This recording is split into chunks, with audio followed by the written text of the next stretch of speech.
167번 문제 한번 보겠습니다. 이 문제는 결론적으로 쉬운 문제가 아닌데 알고 나면 굉장히 쉬운 문제예요. 쉬운 문제가 아니지만 알고 나면 쉬운 문제다. 자, 어떻게 푸는지 이 문제를 통해서 이 유형을 한번 파악해 보겠습니다.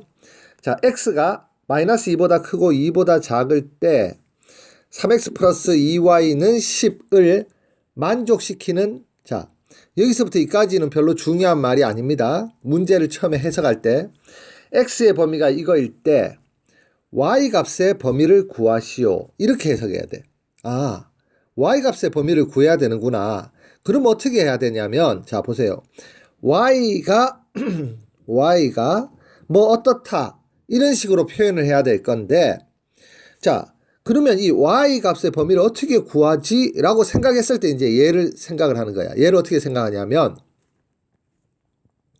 자, 3x를 우변으로 이항합니다. 2y는 마이너스 3x 플러스 10이라고 쓰고, 양변을 2로 나눠주면 y는, 자, 2분의 마이너스 3x 플러스 10이 됩니다.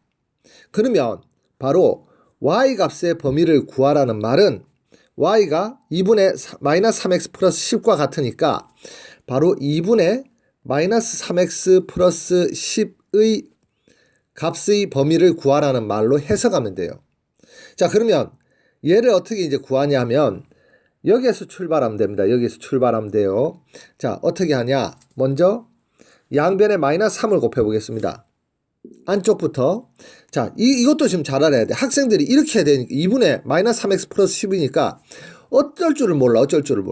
그럼 어떻게 해야 되냐면 항상 x와 가장 가까이 있는 애부터 시작을 해야 돼요. 그리고 x와 그 다음에 가까이 있는 애 얘를 하고, 그리고 x와 제일 멀리 있는 애 얘를 해줘야 돼요.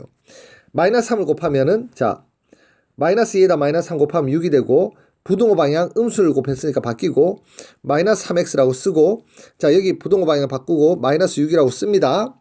자, 그리고 이렇게 쓴 다음에 우리가 항상 변이 3개가 있을 때는 제일 작은 변을 왼쪽에 쓰고, 그리고 가운데 변 가운데 쓰고, 제일 큰 변을 오른쪽에 씁니다.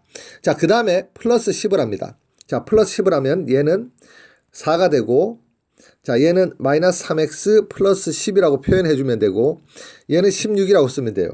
마지막으로 2로 나눠주면 얘는 2가 되고, 얘는 2분의 마이너스 3x 플러스 10이 되고, 얘는 8이 되니까, 자, 얘를 최종적으로 y로 바꿔서 2보다 크고 8보다 작다 라고 이렇게 풀어주면 됩니다. 자, 두 가지 셈 이야기할게요. 하나는 이 문제 자체는 y의 값을 범위를 구해야 되는데 y를 이렇게 x로 표현해서 이렇게 풀면 되는구나 라고 외우고 있어야 되고, 두 번째는 이 식의 이제 x는 해서 이 식으로 만들어가는 과정이 가까이 있는 것부터 먼저 해야 된다. 가까이 있는 것부터 먼저 한다. 가까이 있는 것부터 먼저 한다. 이 순서대로 해줘야 된다는 것을 암기하고 있어야 됩니다.